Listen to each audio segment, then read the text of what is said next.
Online അമ്മാവന്മാർ എന്താണ് പറയാനുള്ളത്? അല്ല ഞാൻ പറയട്ടെ, ഇപ്പൊ അമ്മമാർക്ക് നല്ല കുറച്ചൊക്കെ സപ്പോർട്ടൊക്കെ കിട്ടാറുണ്ട്. ഫീമെയിലേക്കൊക്കെ ഒതുങ്ങിയിട്ടുണ്ട് കുറെ പേര്. ഇപ്പൊ 18-19 വയസ്സായ പിള്ളേരാണ് പബ്ലിക്കായിട്ട് വന്ന് ലൈവിലൊക്കെ ഇരിക്കും, പബ്ലിക്കായിട്ട് വന്ന് ചോദിക്കുന്നത് സുഖാണ് അങ്ങനത്തെ ഒരു ടോണിൽ റീൽസ് കണ്ടിട്ട് അത് വെച്ചിട്ട് നമുക്കൊരു ഇമേജ് തരുന്നത്. അതാ ഈ സ്ലീവ്ലെസ് ഇട്ടിപ്പോ ഒരു പെണ്ണ് നടന്നിട്ടുണ്ട്, ഇവര് വിചാരിക്കുന്ന ആ പെണ്ണ് വെറും പോക്കാണ്, അല്ലെങ്കിൽ ആ പെണ്ണ് ഇതാണ് കിട്ടും, അവളോടൊന്ന് മുട്ടി നോക്കാം, തളർത്തി നോക്കാം, ഇങ്ങനെയൊക്കെ ചിന്തിക്കുന്നവരുണ്ടാവും. അതൊക്കെ ഇവരെ തോന്നലാ. നിങ്ങളെ മുട്ടി നോക്കണേ, മുട്ടുകാർ തന്നെ പിടിക്കും. ഈ കുഞ്ഞുടുപ്പിടുന്നത് കൊണ്ട് എന്തുകൊണ്ടായിരിക്കും ഇത്ര മലയാളികൾക്ക് ചേച്ചിമാരോട് ഒരു കാര്യം പറയും, ചേച്ചിമാരെ നിങ്ങളെ കാലിന്റെ തൊടയൊക്കെ ചേട്ടന്മാരെ ഒന്ന് കാണിച്ചു കൊടുക്കും. കാണാത്തത് കാണുമ്പോ അവർക്ക് ഇച്ചിരി ആക്രാന്തൊക്കെ വരും. വീട്ടില് എന്റെ വീട്ടിലെന്ന് പറയുന്നത് ദൈവങ്ങളുടെ പടമില്ല, ഇതിന്റെ പടമല്ല വെച്ചാണത്. ഇതിപ്പോ എവിടെ നിന്ന് ഇറങ്ങി വന്ന് ഒന്ന് ടച്ച് ചെയ്തോട്ടെ. ഇത് റീച്ചിന് വേണ്ടി പലതും കാണിക്കും, അത് നമ്മൾ മൈൻഡ് ചെയ്യേണ്ട കാര്യമില്ല. റീച്ചിന് വേണ്ടി ആരെങ്കിലും എന്ത് കാണിക്കും, മനസ്സിലായില്ലേ? എന്റെ സൗന്ദര്യം തന്നെ ഞാൻ റീച്ചിന് വേണ്ടി ഉപയോഗിച്ചു.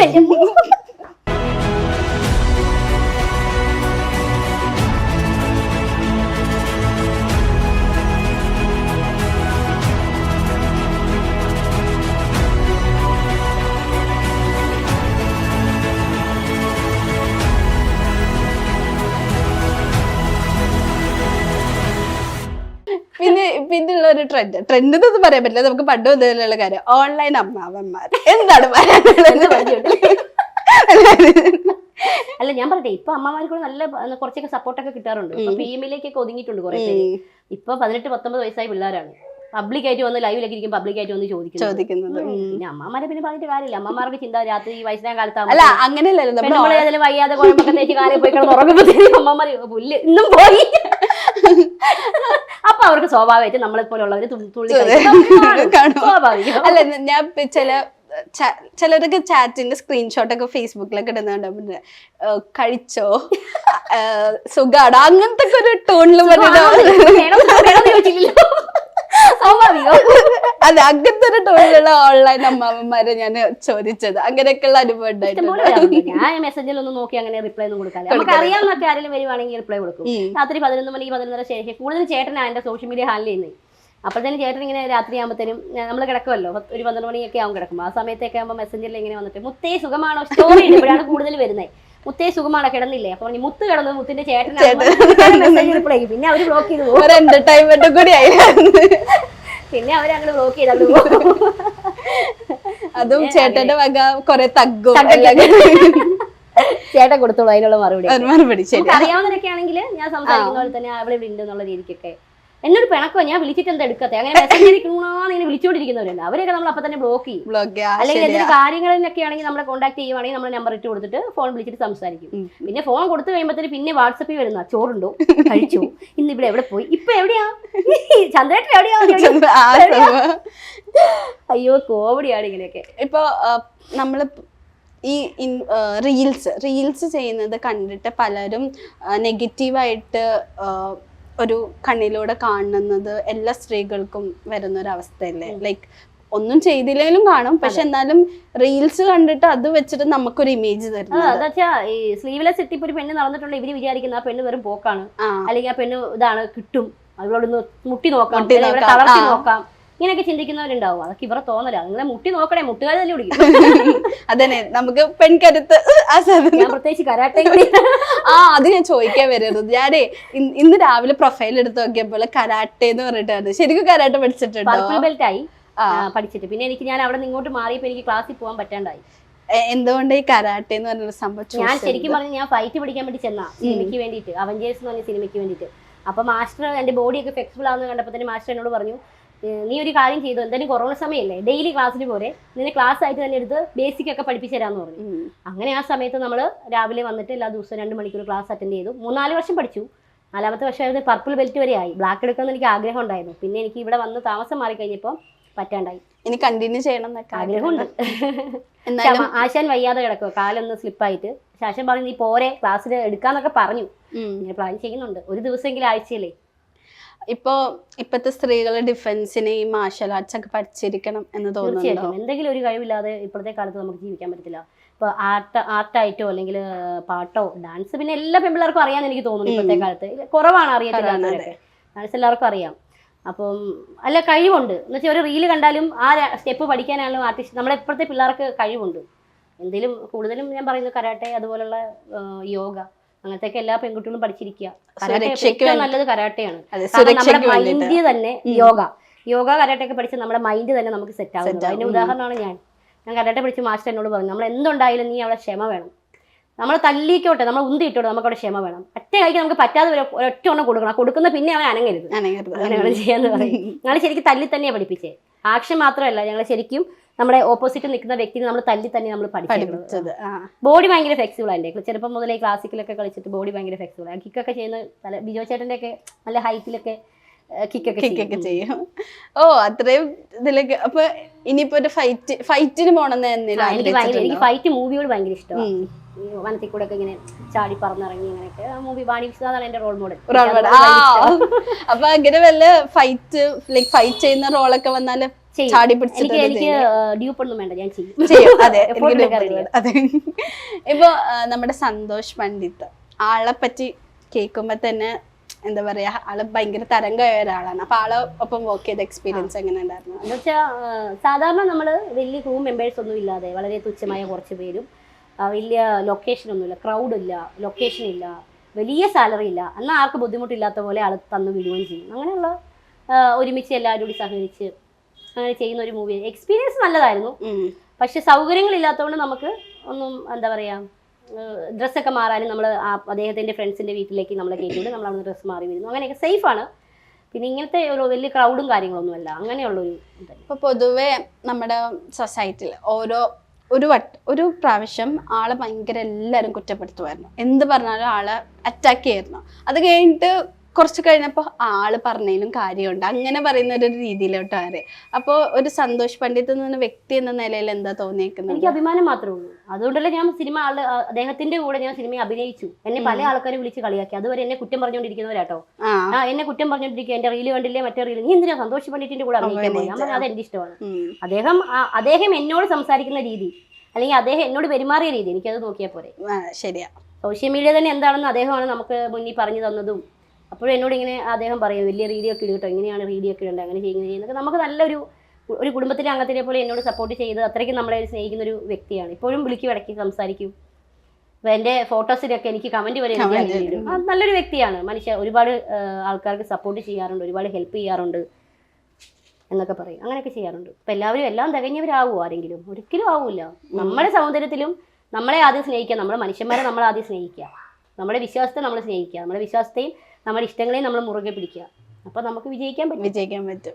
എനിക്കെന്ന് വെച്ചാൽ ഒരാൾ സപ്പോർട്ട് ഉണ്ടായിരുന്നില്ല, ആരും സപ്പോർട്ട് ഉണ്ടായിരുന്നില്ല. ഒരു ഫോട്ടോഷൂട്ട് ഞാൻ പുറത്ത് എന്താ പറയുക, ഒരാളെ പോലും നമ്മൾ പുറത്തുനിന്ന് ക്യാമറമാനെ വിളിച്ച് നമ്മൾ ഫോട്ടോഷൂട്ട് ചെയ്യിച്ചിട്ടില്ല. നമ്മൾ ആദ്യം ഫോണിൽ നിന്നാണ് തുടങ്ങിയത്. ചെറിയൊരു ഫോണിൽ നിന്ന് തുടങ്ങി ഇപ്പോൾ ക്യാമറയും ലാപ്ടോപ്പും ഒക്കെ നമ്മുടേതായ കാര്യങ്ങൾക്ക് വേണ്ടി നമ്മളെല്ലാം സെറ്റാക്കി.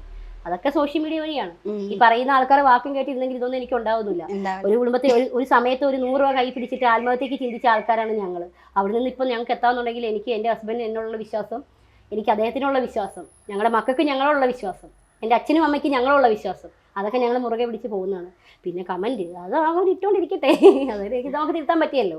എന്തെങ്കിലും ഒരു പോസിറ്റീവ് വേണം, എന്നാലും നമുക്ക് ജീവിക്കാനുള്ള ആ കമന്റ് ആണ് നമ്മുടെ ഒരു എന്തൊക്കെ പറഞ്ഞാലും. ചേച്ചിയുടെ ഒരു ഇതുവരെ കേട്ടില്ല, എനിക്ക് തോന്നിയിരിക്കുന്ന ചേച്ചിയുടെ ഏറ്റവും വലിയൊരു ശക്തി എന്ന് പറഞ്ഞാൽ ചെറിയൊരു ഫാമിലി സപ്പോർട്ടാണ് അല്ലെ? പലർക്കും കിട്ടാത്ത ഒരു ഭാഗ്യം ചേച്ചി. തീർച്ചയായിട്ടും. അതെ, എനിക്ക് അച്ഛനമ്മ, മക്കള്, എൻ്റെ അനിയത്തി, ഹസ്ബൻഡ്, പിന്നെ എൻ്റെ ഹസ്ബൻഡ്, അങ്ങനെ ഇത് ഞങ്ങൾ ഇത്രയേ ഉള്ളൂ ഞങ്ങളുടെ ഫാമിലി. ഇവരെൻ്റെ കൂടെ ബലമാണ്. ഞാൻ പിന്നെ വേറെ ഫാമിലി ഉണ്ട്, നമ്മളങ്ങനെ ആരെയും ബുദ്ധിമുട്ടിക്കാനോ അല്ലെങ്കിൽ ജസ്റ്റ് ആരെയൊക്കെ വിളിക്കും, ആ ശരി എന്നാ ഹായ് ബൈ ആണ്. ഇപ്പം അത് ഫ്രണ്ട്സ് ആണെങ്കിലും ഫാമിലി ആണെങ്കിലും അങ്ങനെയാണ്.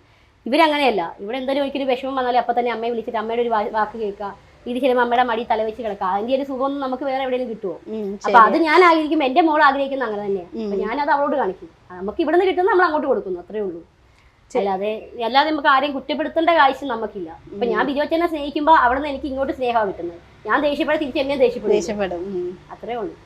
ചേച്ചിയുടെ അപ്കമിങ് പ്രോജക്ട്സ് ഒക്കെ എങ്ങനെയാ? എനിക്കൊരു 3 മൂവിന് റിലീസ് ആവാനുണ്ട്. ഒന്ന് റിബണ്, പിന്നെ മറിമായി ഉണ്ണിച്ചേട്ടന്റെ പുഷ്പാങ്കദന്റെ 1-ാം സ്വയംവരം എന്ന് പറയുന്നൊരു മൂവി, വയനാടായിരുന്നു ഷൂട്ട്. അതിനകത്ത് നല്ലൊരു വേഷമാണ്. പിന്നെ റിബണ് ഒരു നാട്ടുപുറത്തുകാരിയായിട്ട്, പിന്നെ ഗോകുൽ സുരേഷിന്റെ നമിത പ്രമോദിന്റെ എതിരെ എന്ന് പറയുന്നൊരു മൂവി, അമൽ കെ ജോബിയുടെ അതുണ്ട്. ഇപ്പൊ ചേച്ചി തമിഴിലും കൂടെ അഭിനയിച്ചിട്ടുണ്ട്. ഒരെണ്ണം ചെയ്തായിരുന്നു, അല്ല 2 ചെയ്തു. ഒന്ന് ഷോർട്ട് ഫിലിമാണ്, ചോക്ലേറ്റ് ഗ്യാങ്സ്റ്റർ എന്ന് പറഞ്ഞിട്ട്. പിന്നെ ഇപ്പൊ ചെയ്തത് വയലാർ മുഖ്യ എന്ന് പറഞ്ഞ ജീവയുടെ കൂടെ ഒരു സിനിമ ഇത്. അപ്പൊ ഈ തമിഴും മലയാളവും ഭയങ്കര എന്തെങ്കിലും ഡിഫറൻസ് തോന്നിയായിരുന്നോ? എന്ന് വെച്ചാല് ലൈക്ക് അവരുടെ ക്രൂ മെമ്പേഴ്സും നല്ല സപ്പോർട്ടാ. മലയാളീസ് എന്ന് പറഞ്ഞാല് ഇപ്പൊ നമ്മളവിടെ ചെല്ലുമ്പോ ഭയങ്കര ജാടയാ. നമ്മളെക്കാട്ടി തലയ്ക്ക് മുകളിൽ നിൽക്കുന്ന ആൾക്കാർ നമ്മളെ കഴിയുമ്പോൾ അയ്യേ ഇത് ഇവളല്ലേ എന്ന് പറയും. സീരിയലിലൊക്കെ സെറ്റിലൊക്കെ ചെന്ന് കഴിയുമ്പോൾ ഈ ഇത് ഇവളല്ലേ എന്ന് പറയും. പക്ഷെ തമിഴ്നാട്ടിൽ ചെന്നുമ്പോൾ അങ്ങനെയൊന്നുമില്ല. അക്ക അക്ക അക്ക എന്ന് വിളിച്ച് എല്ലാവരും നമ്മളെ നല്ല സപ്പോർട്ടാണ്. അതെനിക്ക് തോന്നിയിട്ടുണ്ട്. ഭയങ്കര ജഡ്ജ്മെന്റലായിട്ട് തോന്നിയിട്ടുണ്ടോ മലയാളീസ്? വിലയിരുത്താനല്ല, നമ്മളോടല്ല വിലയിരുത്തുന്നത്, പരസ്പരം. ഞാൻ എന്തായാലും ഉണ്ടെങ്കിൽ ആരാണെങ്കിലും എത്ര വലിയ ആണെങ്കിലും ഡയറക്റ്റ് പറയും. ഇപ്പൊ താൻ ചോദിക്കുന്ന ഓരോ ചോദ്യം എനിക്ക് ഇഷ്ടപ്പെടില്ല, ഇഷ്ടപ്പെടില്ല, ഇറങ്ങി പൊക്കോ എന്ന് എനിക്ക് പറയും. അതാണ് ഞാൻ. അല്ലാതെ ഞാൻ ഒളിച്ചോ അങ്ങനെ പോയി വേറെ ഒരാളോട് ഞാൻ കുറ്റം കുറവും പറയുന്നത് എനിക്ക് ഇഷ്ടമല്ല. ഒന്നാമത് സമയമില്ല കേട്ടോ. അപ്പൊ എനിക്കത് ഇഷ്ടമല്ല. അപ്പൊ അത് പറയുന്നത് കേൾക്കുമ്പോൾ എനിക്കിഷ്ടം. ഞാൻ ഒന്ന് നൈസായിട്ട് ഇങ്ങനെ മാറി പോകത്തുള്ളൂ. ഞാൻ പല വർക്കുകൾ വേണ്ടെന്ന് വെച്ചിട്ടുണ്ട് അങ്ങനെയൊക്കെ. ഈ തുറന്നടിച്ച് പറയുന്നോണ്ട് ശത്രുക്കള് കൂടിയിട്ടാണ്, അതിനൊരു കുറവില്ലാന്നല്ലേ? അപ്പൊ എങ്ങനെ ചേച്ചി? എനിക്കതൊന്നാലും മാറ്റാൻ പറ്റത്തില്ല. ഞാനതാ, എനിക്ക് അങ്ങനെ വേറൊരാളോട് നിന്ന് പറയുന്നില്ല. ഇപ്പൊ നമ്മുടെ കുറ്റങ്ങളും കുറവുകളും നാട്ടുകാരോട് ചോദിച്ച് മനസ്സിലാക്കുന്ന എന്നോട് ചോദിച്ച് ഞാൻ പറഞ്ഞുതരാം. ഇല്ലാത്ത കാര്യങ്ങളുണ്ടോ? ഇല്ലാത്ത കാര്യങ്ങൾ എനിക്കറിയാം. എനിക്കറിയതിന്റെ അപ്പുറം വരില്ല. അത്രേ ഉള്ളൂ. എന്നാലും പേടിയൊക്കെ ആവില്ലേ? ലൈക്ക് അവസരങ്ങൾ നഷ്ടപ്പെടോ, മാറ്റി നിർത്തിപ്പെടോ അങ്ങനെ? അല്ല, ഞാൻ സിനിമയിലേക്ക് വേണ്ടി റിസ്ക് എടുക്കുന്നില്ല. ഞാൻ റിസ്ക് എടുക്കുന്നത് എന്റെ സോഷ്യൽ മീഡിയയിലേക്ക് വേണ്ടിയിട്ടാ. അപ്പൊ അത് നമ്മുടെ കയ്യിലായിരിക്കുന്നത്. എന്റെ ആ ഒരു അതിന്റെ കാൽച്ചോട്ടി ഞാൻ പോകുന്നില്ല. എനിക്കൊരു 100 രൂപ താന്ന് ഞാൻ പറയുന്നില്ല. എനിക്ക് എൻ്റെ ഒരു ഫ്രണ്ട് എനിക്കൊരു ഹെൽപ്പ് ചെയ്തു. ഒരു 50,000 രൂപ എനിക്ക് ഹെൽപ്പ് ചെയ്തു. അതിപ്പോൾ ഒരു 1-2 വർഷം മുന്നാണ്. ഹെൽപ്പ് ചെയ്ത് കഴിഞ്ഞ് കഴിഞ്ഞപ്പോഴത്തേനും അദ്ദേഹം എൻ്റെ കയ്യിൽ 50 രൂപ തന്നു. അത് കഴിഞ്ഞിട്ട് ഞങ്ങൾ ലോൺ എടുത്തു. പിറ്റേ മാസം ലോൺ എടുത്തു. അപ്പം ഞങ്ങൾക്ക് ഈ എന്തോ ബ്ലോക്ക് കിട്ടിയിട്ട് ഈ സാധനം ഇതായിപ്പോയി. നമ്മുടെ സോഷ്യൽ മീഡിയ ഡെഡായി കിടക്കുക. 25 ദിവസം ഞങ്ങളുടെ പണി കിട്ടി. അപ്പം ഞങ്ങൾക്ക് റോൾ ചെയ്യാനായിട്ട് പൈസ ഇല്ല. അപ്പം ഞങ്ങൾ ഇയാളോട് ചോദിച്ചപ്പോൾ ഇയാൾ നമുക്ക് പൈസ തന്നു. പൈസ തന്നു കഴിയുമ്പോഴത്തേനും ലോൺ എടുത്ത പൈസ 1.5 ലക്ഷം രൂപ ലോൺ എടുത്തു. അടച്ചാൽ മതിയല്ലോ. ലോൺ എടുത്ത് കഴിയുമ്പോഴത്തേനും ഇയാൾക്ക് തിരിച്ചു കൊടുക്കണം. എനിക്ക് എടുത്ത ഒരു സാധനം ആരുടെയും കൈ മേടിച്ചാൽ കറക്റ്റ് ഡേറ്റിൽ തിരിച്ചു കൊടുക്കണം. അല്ലെങ്കിൽ എനിക്ക് കിടന്ന് ഉറക്കം വരും. അത് ഞാനും അങ്ങനെ ചേട്ടനും അങ്ങനെ തന്നെ. പരമാവധി ഞങ്ങൾ ആരോടും ചോദിക്കാറില്ല. ഇല്ലെങ്കിൽ ഇല്ലാത്തതുപോലെ ജീവിക്കും. അങ്ങനെയാണ് ഞങ്ങളുടെ വിഷമം ഞങ്ങൾക്ക് മാത്രമേ അറിയിക്കത്തുള്ളൂ. ഞങ്ങൾ ആരും വീട്ടിൽ പോലും ഞങ്ങൾ അറിയിക്കില്ല. ഞങ്ങൾ രണ്ടുപേരും പരസ്പരം പറഞ്ഞുകൊണ്ടിരിക്കത്തേ ഉള്ളൂ. എന്നിട്ട് ഞങ്ങൾ തമ്മിൽ വേണമെങ്കിൽ ഒച്ചപ്പാടും ബഹളം വെക്കും. അതവിടെ തീരും. എന്നാലും അതങ്ങനെ പറയുന്ന ഒരാൾക്കാരാണ്. അപ്പോൾ ഈ പറഞ്ഞ പോലെ 50 രൂപ എനിക്ക് തന്നു കഴിഞ്ഞപ്പോഴത്തേനും ഒരു മാസം കണ്ട് തിരിച്ചു കഴിഞ്ഞപ്പോൾ ലോൺ എടുത്തു കഴിഞ്ഞിട്ട് ഇദ്ദേഹത്തിന് കൊടുക്കാൻ വേണ്ടി പൈസ കൈ പിടിച്ചിട്ടിരിക്കുക കേട്ടോ. അപ്പോൾ അദ്ദേഹത്തിന് വിളിച്ചു കഴിഞ്ഞപ്പോൾ ഞങ്ങളുടെ പൈസ എങ്ങനെ അക്കൗണ്ട് നമ്പർ എടുക്കിട്ട് ഞാൻ ഇട്ട് തരാമെന്ന് പറയാം. നീ ആ പൈസ എനിക്ക് തരണ്ട, പകരം നീ ഒരു 4-5 പ്രാവശ്യം എൻ്റെ കൂടെ വന്നാൽ മതി എന്ന് പറഞ്ഞു. അപ്പോൾ അതെനിക്ക് എന്നെ ഭയങ്കരമായിട്ട് എനിക്ക് വിഷമം. ഞാൻ പൈസ കൈ പിടിച്ചോണ്ടിരിക്കുക. കൊടുക്കാനില്ലെങ്കിൽ നമുക്ക് എന്തെങ്കിലും ആവട്ടെ എന്ന് നോക്കാം. അപ്പോൾ ഈ പൈസ കൈ പിടിച്ചുകൊണ്ടിരുന്ന സമയത്ത് പുള്ളി എന്നോട് പറയുന്ന ഡയലോഗാണ്, പൈസ എനിക്ക് വേണം, നീ ഒരു 3-4 പ്രാവശ്യം നീ എൻ്റെ കൂടെ നമുക്കൊന്ന് കറങ്ങാനൊക്കെ പോകാം, അത് പൈസ നീ തിരിച്ചു തരാം. 50,000 രൂപ കൈ പിടിച്ചു. ഞാൻ ആ അക്കൗണ്ട് നമ്പർ ഇങ്ങിട്ട് നിങ്ങൾ ഒരു പുല്ലും എനിക്ക് വേണമെന്ന് പറഞ്ഞാൽ അപ്പോൾ തന്നെ അക്കൗണ്ട് നമ്പർ മേടിച്ചിട്ട് ഞാൻ അപ്പോൾ തന്നെ പൈസ ഇട്ട് കൊടുത്തു. അന്ന് അങ്ങനെ ഞാൻ ബ്ലോക്ക് ചെയ്തു. ബ്ലോക്ക് ചെയ്താൽ പിന്നെ ഞാൻ ബ്ലോക്ക് മാറ്റുന്ന ഒരു സ്വഭാവം എനിക്കില്ല. ആരോഗ്യത്തിൽ ദേഷ്യപ്പെട്ട് കഴിഞ്ഞാൽ പിന്നെ തിരിഞ്ഞ് നോക്കുന്ന സ്വഭാവം ഞങ്ങൾക്ക് രണ്ടുപേർക്കും ഇല്ല. ഇവിടെയാണ് ആ ജഡ്ജ്മെന്റ് എന്ന് പറയുന്ന സംഭവം വരുന്നത്. ഇപ്പം എനിക്ക് തോന്നിയൊരു കാര്യം, ചേച്ചിയുടെ ഇപ്പം ഞാൻ ചേച്ചിനെ കണ്ടിട്ടേ ഇല്ല, ചേച്ചിന്റെ റീല് മാത്രമേ കണ്ടുള്ളൂ. അപ്പൊ ഞാൻ ജഡ്ജ് ചെയ്യും ചേച്ചി, ആ ചേച്ചി ഇങ്ങനെയാണ്, ചേച്ചി ചിലപ്പോ ഇങ്ങനെയൊക്കെ വിളിച്ചാല് പോകും. അത് കഴിഞ്ഞ് ഞാൻ ചേച്ചിനെ കാണുമ്പോ നേരെ ഓപ്പോസിറ്റ് ആവും. അതെ, ആ ഒരാളല്ല എന്ന് പറഞ്ഞാല് ഞാൻ ഇതുവരെ ഇവിടെ വന്ന് ചേച്ചി സംസാരിക്കാൻ ഞാൻ വിചാരിച്ചില്ല. ചേച്ചി ഇത്രയും ഫാമിലി പേഴ്സൺ ആണെന്ന് ഞാൻ വിചാരിച്ചേ ഇല്ല. ഞാൻ എന്താണ് വിചാരിക്കുന്നത് അതിന്റെ നേരെ ഓപ്പോസിറ്റ് ആണ് ചേച്ചി. അങ്ങനെ ഒരാളെ ഞാൻ ഉണ്ടാവില്ല ഒരു മനുഷ്യനെ പറ്റിയിട്ട്. ഒരാളെ നമ്മളെ കണ്ടു കഴിഞ്ഞിട്ട് അവരെ ഒന്ന് പേഴ്സണലി പഠിക്കാൻ നോക്കാം. അപ്പൊ നമുക്ക് മനസ്സിലാകും ഇതിങ്ങനെയാണ്, അത് വലിയ കളിക്കുന്നത് അത് അത്രേ ഉള്ളൂ എന്ന് മനസ്സിലാവും. അവരെന്തുകൊണ്ട് അങ്ങനെ ചെയ്യുന്നതെന്നും. അതെ, പിന്നെ നമുക്ക് മാനസികമായിട്ടാണെങ്കിൽ നമുക്ക് പേഴ്സണലി കുറച്ച് പ്രശ്നങ്ങളൊക്കെ ഉണ്ട്, വയ്യാഴികയും കാര്യങ്ങളൊക്കെ ഉണ്ട് ചേട്ടനും. അപ്പൊ വേറെ പൊടി പടലങ്ങളോ കാര്യങ്ങളോ അങ്ങനെയൊന്നും നമുക്ക് അടിക്കാൻ പറ്റത്തില്ല, ശ്വാസം മുട്ടൊക്കെ ഉണ്ട്. അതൊക്കെ നമ്മൾ പറഞ്ഞു കഴിയുമ്പോൾ തന്നെ അവർ കളിയാക്കുള്ളൂ. അപ്പോൾ എനിക്ക് അതിനെ കളിയാക്കാൻ എനിക്ക് താല്പര്യമില്ല. അപ്പം ഇങ്ങനെയൊക്കെ ഇഷ്ടമുള്ളവർ മാത്രം സപ്പോർട്ട് ചെയ്യുക, അല്ലാത്തവർ നിങ്ങൾ ചത്തതുപോലെ അതൊരു മൈൻഡ് ചെയ്യണ്ട. ഈ ഞാൻ പിന്നെ നമ്മുടെ ഈ സോഷ്യൽ മീഡിയയിൽ കണ്ടതാണ് മണിച്ചേട്ടന്റെ ഫാൻ എന്നൊക്കെ പറഞ്ഞിട്ട്. ഭയങ്കര ഫാനാണ് മണിച്ചേട്ടൻ. ആ ഒരു ഇഷ്ടം എന്താ ചാലക്കുടിക്കാരി ആയിരുന്നു? അതുകൊണ്ടല്ല, അതിന് മുന്നേ തന്നെ എൻ്റെ അച്ഛൻ്റെ പെങ്ങളുണ്ട്. എൻ്റെ അച്ഛൻ്റെ പെങ്ങൾ ചെറുപ്പം തുടങ്ങിയ മണിച്ചേട്ടൻ്റെ പാട്ടുകൾ പാടുമായിരുന്നു, കണ്ണിമാങ്ങ പ്രായത്തിൽ നിന്നുള്ള പാട്ട്. അത് ഞാനിങ്ങനെ കേൾക്കും. അപ്പം അച്ഛൻ്റെ പെങ്ങളെ വീട്ടിലൊക്കെ വരുമ്പോൾ ഈ പാട്ടുകൾ പാടി മണിച്ചേട്ടൻ ഇങ്ങനെ ഉണ്ട് എന്നുണ്ടെങ്കിൽ മണിച്ചേട്ടൻ സിനിമകളൊക്കെ നമ്മൾ കാണുമല്ലോ. ആ ചാലക്കുടിയിലേക്ക് വരാനും ചാലക്കുടി ഇഷ്ടപ്പെടാനും കാരണം മണിച്ചേട്ടനുള്ളതുകൊണ്ടാണ്.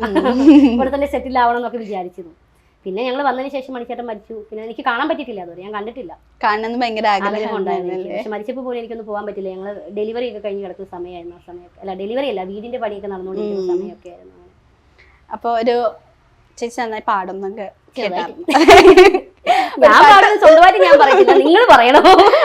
അത് കേൾക്കാനുള്ള ഒരു അവസരം ഞങ്ങൾക്ക് ഇപ്പൊ തരണം. ഒരു പാട്ട്. ഏത് പാട്ടാ പാടണ്ടേ? മണിച്ചേട്ടന്റെ പാട്ടെല്ലാം മതി. മണിച്ചേട്ടന്റെ പാട്ട് ഏതാ പാടാ? എല്ലാ പാട്ടും ഞാൻ പാടി. അല്ല, മേലെ പടിഞ്ഞാറ് മതി. അത് നമുക്ക് നല്ല ഫീൽ ആവുന്ന ഒരു പാട്ടാ. നേരെ പടിഞ്ഞാറ് സൂര്യൻ, താനേ മറയുന്ന സൂര്യൻ, ഇന്നലെ ഈ തറവാട്ടില് തത്തിക്കളിച്ചൊരു പൊൻസൂര്യൻ, തെല്ലുതെക്കി പൂരത്തെ മുറ്റത്ത് 6 അടി മണ്ണിലുറങ്ങിയല്ലോ, തെല്ലുതെക്കി പൂരത്തെ മുറ്റത്ത് 6 അടി മണ്ണിലുറങ്ങിയല്ലോ, ഏതോ ഒരു കർക്കിടരാവ് ഉണ്ണാ തുറങ്ങുന്ന രാവ്, അന്നല്ലേ പെണ്ണു ചിരുത വേദനയോടെ പെറ്റവനെ, തെല്ലുതെക്കി പൂരത്തെ മുറ്റത്ത് 6 അടി മണ്ണിലുറങ്ങിയല്ലോ, തെല്ലുതെക്കി പൂരത്തെ മുറ്റത്ത് 6 അടി മണ്ണിലുറങ്ങിയല്ലോ. അയ്യോ, എനിക്ക് ഗൂസ് പംസ് വരുന്നു. മറ്റേ രോമാഞ്ചം. ഒന്നാമത് എനിക്ക് മണിച്ചേട്ടന്റെ പാട്ട്, ഈ പാട്ട് കേൾക്കുമ്പോ പ്രത്യേകിച്ച് ഫീൽ. അതിപ്പോ ചേച്ചിയുടെ ആ വേർഷനുകൾ കേട്ടപ്പോ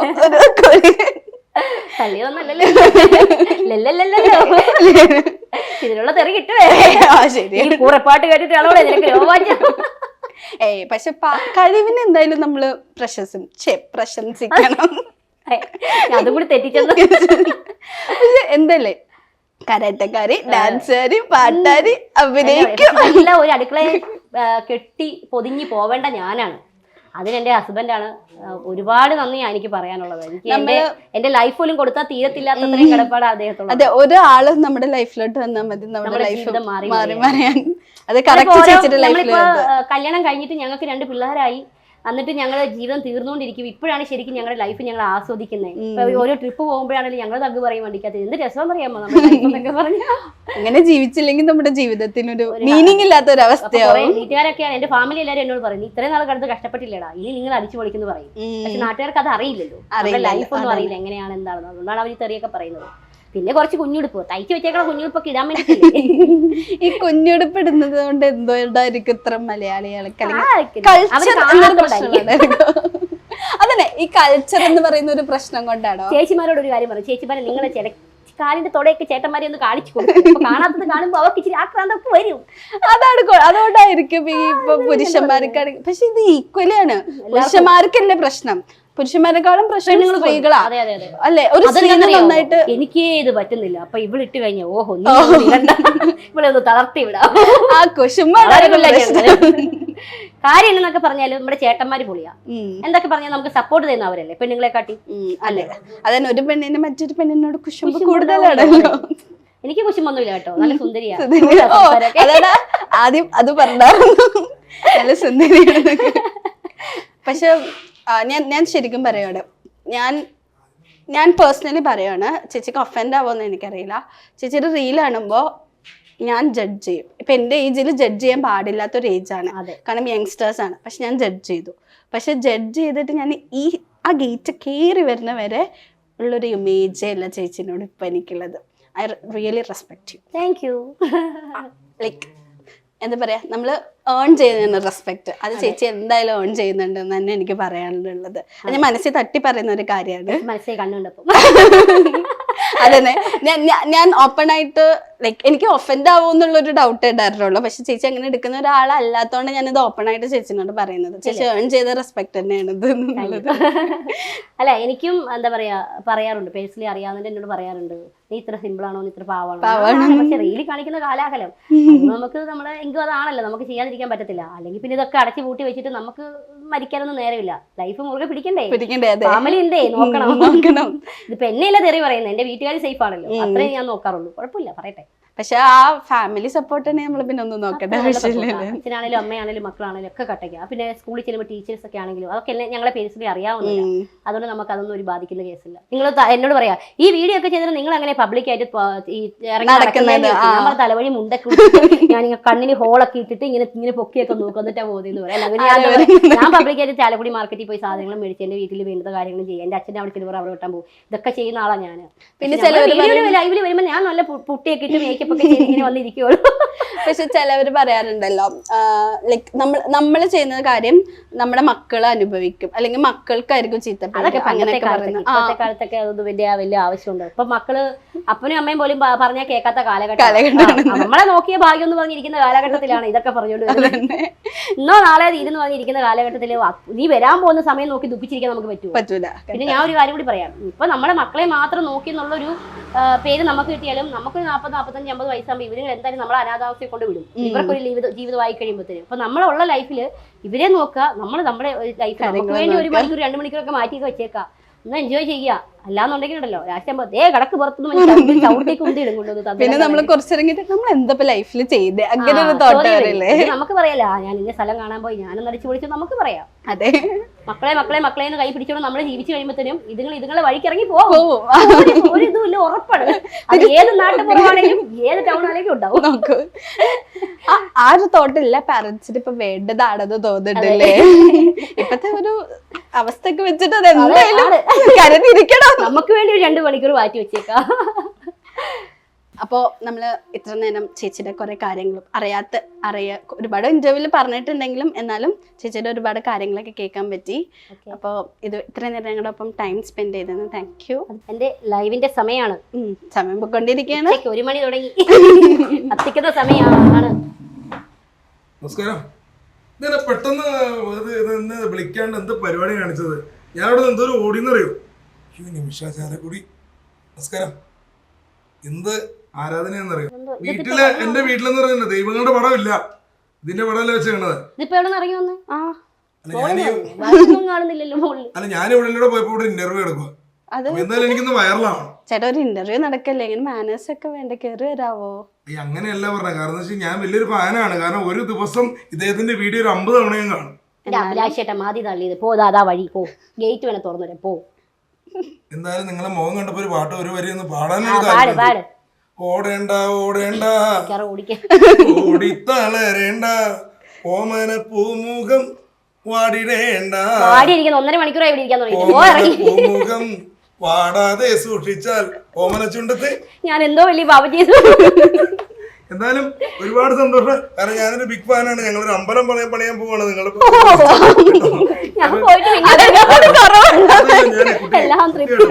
ഞങ്ങൾ പിരിവ് തുടങ്ങി. എന്റെ പിരിവ് ഞാൻ തന്നെ വരാം 10 രൂപ. നിമിഷ ബിജോയുടെ ഒരു വലിയൊരു പ്രതിമ, അതാണ് ഞങ്ങളുടെ ആഗ്രഹം. കാരണം അവിടെ രാവിലെ ചെന്നിട്ട് ദീപാരാധന, ഉച്ചയ്ക്ക് മറ്റേ അന്നദാനം, അങ്ങനെയുള്ളൊരിത്. കാരണം ഞങ്ങളെ ജയലളിതയാണ് അടുത്തത്. സത്യമാണ്, സത്യമാണ്. വഴി അറിയാലോ. തിരിഞ്ഞു നോക്കി പോണെന്ന് തോന്നുന്നു. ഞാൻ ഇങ്ങനെ ജീവിച്ചു വെക്കട്ടെ. ഇപ്പൊ കുറച്ച് നേരം കേൾക്കുന്നുള്ളൂ. അഭിലാഷേട്ടാ, സ്വന്തം വഴി വെട്ടി വന്നതാ, മാറ്റി തരരുത്. ശരി ശരി കേട്ടോ, സന്തോഷം. ഒന്ന് ടച്ച് ചെയ്തോട്ടെ. ഈശ്വര, എന്നത്തൊക്കെ ഉണ്ടായി. പിന്നെ ഞാനേ ഒരു കാര്യം ഇവിടെ വന്നപ്പോ കേട്ടായിരുന്നു, മറ്റേ അതല്ല, നിമിഷം ഒരിക്കലും ബ്ലോക്ക് മാറ്റില്ല എന്ന് പറഞ്ഞല്ലോ. ഞാൻ കുറെ പടം അയക്കാറുണ്ട് എന്റെ പടം, പക്ഷെ നിമിഷയുടെ തല കാണുള്ളല്ലോ ഇതിനകത്ത്. എന്താ സംഭവം? പാടേ. ഞാൻ കഴിഞ്ഞ ദിവസം എന്റെ ഒരു നല്ലൊരു പടം ഉണ്ട്, ഞാനൊരു മുണ്ട കൊടുത്തേക്കുന്ന ഒരു പടം ഇട്ടുണ്ട്. നിങ്ങളെ ഞാൻ എപ്പോഴും ഫേസ്ബുക്കിൽ കാണുന്നുണ്ട്. പൈസ ഇല്ലാത്തോണ്ട് ഞാൻ വീഡിയോ കോൾ ഒരു ദിവസം വിളിച്ചു ബ്ലോക്ക് ആക്കിയത്. അതിൽ ബിജു ചേട്ടനാണെന്ന് എനിക്ക് സംശയം. അങ്ങനെയാണോ? അത് പറയേണ്ട കാര്യം. എന്നാലും ഞാൻ മഹാഭാവം പണ്ട് ചെയ്തിട്ടുണ്ട്. സ്വന്തമായിട്ട് ഞാൻ എല്ലാവരെയും ഫോണൊക്കെ വിളിക്കുന്ന ആളാണെന്ന് പറയുന്നത്. പോണതിന് മുമ്പ് ഒരു കാര്യങ്ങളും പറഞ്ഞിട്ട് പോവാ. ഈ നിമിഷയുടെ നന്മ ഞാനിവിടെ പറയുകയാണ്. കാരണം എന്ന് വെച്ച് കഴിഞ്ഞപ്പോ ഞാൻ പെട്ടെന്ന് ഓടി കയറി വന്നതാണെങ്കിൽ അത് പറയാണ്ടിരിക്കാൻ പറ്റില്ല. കാരണം ഒരു 3 വർഷം മുമ്പ് അല്ലേ, 3 വർഷമായില്ലേ, ഒരു ആക്സിഡന്റ് നടന്നില്ലായിരുന്നു ചോറ്റാനിക്കര അമ്പലത്തില്? ഓർക്കണ്ടോ? പോയപ്പോൾ ഒരു ചെറിയൊരു ഒച്ചയും വെള്ളം നടന്നൊരു സമയം. അപ്പൊ ഒരാള് പറഞ്ഞു നിമിഷനെ പരിചയപ്പെടണം, വീഡിയോ എടുക്കണം സംഭവം ഉണ്ടായി. അപ്പൊ നിമിഷയുടെ ഒരു ഇതുപോലത്തെ ഒരു മനസ്സ് വേറെ ആർക്കും ഇല്ല സത്യല്ലേ. ഞാൻ അടുത്തിരിക്കണോണ്ട് പറഞ്ഞല്ല, വരട്ടെ വീഡിയോ എടുക്കട്ടെ എന്ന് പറഞ്ഞു. ആ ഒരു ബഹളവും കാര്യങ്ങളും കേട്ടിട്ടും സംഭവം ഉണ്ടായിട്ടും ഇവര് വന്ന് വീഡിയോ എടുത്തു. അന്ന് അവർ കെട്ടിപ്പിടിച്ച് പറഞ്ഞു ഈ നന്ദിയുണ്ട്, മറക്കൂല എന്നൊക്കെ പറഞ്ഞു. ആ വ്യക്തി ഈയിടെ ഒരു പോകൃതരം കാണിച്ചു. നിമിഷയെ കുറിച്ച് 2 വാക്ക് പ്രേക്ഷകർക്ക് വേണ്ടി. ഞാൻ പറയുന്നില്ല അവരെ പറ്റി, എനിക്ക് അവരുടെ പേര് പോലും പക്ഷെ പറയാൻ എനിക്ക് നല്ല സങ്കടമുണ്ട്. എനിക്ക് അവരുടെ പേര് പോലും പറയാൻ എനിക്ക് ഇഷ്ടമല്ലാത്തൊരു കാര്യം. പക്ഷെ ഇവര് കേൾക്കുന്നുണ്ടെങ്കിൽ മനസ്സിലായത് പക്ക പോക്കൃതരാണ്. അത് ഈ അവസരം ഞാൻ പറയുന്നത്. കാരണം ഇത്ര നല്ലൊരു മനസ്സിന് ഉടമ. കാരണം ഞാൻ കണ്ടിരിക്കുന്ന നിമിഷ എന്ന് പറഞ്ഞാണ്ടല്ലോ, മണിച്ചേട്ടന് ജീവിതത്തിൽ സ്നേഹിക്കുകയും വാട്സാപ്പ് ഗ്രൂപ്പുകൾ ക്രിയേറ്റ് ചെയ്യുകയും ചെയ്ത്, അതുപോലെ തന്നെ ഞാനൊക്കെ പോയി പങ്കെടുത്തേണ്ട പ്രോഗ്രാമിന് അല്ലേ, ഇത് റീച്ചിന് വേണ്ടി പലതും കാണിക്കും. അത് നമ്മൾ മൈൻഡ് ചെയ്യേണ്ട കാര്യമില്ല. റീച്ചിന് വേണ്ടി ആരെങ്കിലും എന്ത് കാണിക്കും, മനസ്സിലായില്ലേ? എന്റെ സൗന്ദര്യം തന്നെ ഞാൻ റീച്ചിന് വേണ്ടി ഉപയോഗിച്ചു. ഇടയ്ക്കൂടെ സ്വന്തമായിട്ടും കേറ്റുന്നുണ്ട്. എത്ര കാരണം എന്റെ ഭംഗി ഞാൻ കൊടുത്തേക്കാണ്. കാരണം എന്റെ ഭംഗി കണ്ടിട്ട് ഞാൻ ആൾക്കാർക്ക് വിട്ടു കൊടുത്തേക്കാം. കാട്ടിലെ രാജാവിന്റെ പേരൊക്കെ എന്നെ വിളിക്കാറുണ്ട്. കാട്ടിലെ രാജാവിന്റെ പേര് എന്നെ വിളിക്കാറുണ്ട്. കരടി ആദ്യം പറഞ്ഞതാണ് കറക്റ്റ്. അല്ല, കരടി എന്നുള്ള കമന്റ് ഞാൻ കണ്ടായിരുന്നു. അത് ഞാനും പോലെ ആദ്യം പറഞ്ഞ കറക്റ്റ്. എന്റെ ദൈവമേ, ഒരു സ്റ്റേജിൽ പരിചയപ്പെടുത്തു. അടുത്ത ഗാനം ആലപിക്കുന്നു കരടിക്കുട്ടൻ. ഇന്ന് വായന വന്നു പോയി എന്ന് പറഞ്ഞാല് സിംഹമാണ് കാട്ടിലെ രാജാവ്.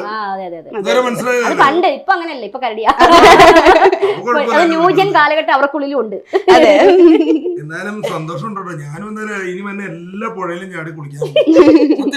ഞാൻ കുളിക്കുന്ന കണ്ടോ നിമിഷ കുടിച്ച് എന്റെ വീടിന്റെ അടുത്തുള്ള മോറ്റലെ പുഴയില്ലേ, ആനടിക്കുത്ത്, ആ പുഴയില്ലേ, പുഴ പേര് ഞാൻ അവിടെ പോയി കുളിച്ചു. പിറ്റേ ദിവസം അഭിലാഷത്തെ പോയി കുളിക്കണത് നിമിഷ കുടിച്ചോണ്ടുണ്ടല്ലോ, നിമിഷക്കടവ്. സത്യം. പിറ്റേ ദിവസം ഞാൻ നോക്കുമ്പോഴേ മറ്റേ വെള്ളത്തിൽ പോത്ത് തലമുക്കി കിടക്കില്ല, അതുപോലെ മണിക്കൂർ 3-4 കട വെള്ളത്തിൽ കിടക്കണം. പക്ഷെ കുറെ മീൻ കൊത്തിയാറും. സത്യം, അവിടെ എവിടെ കൊത്തിയാറും.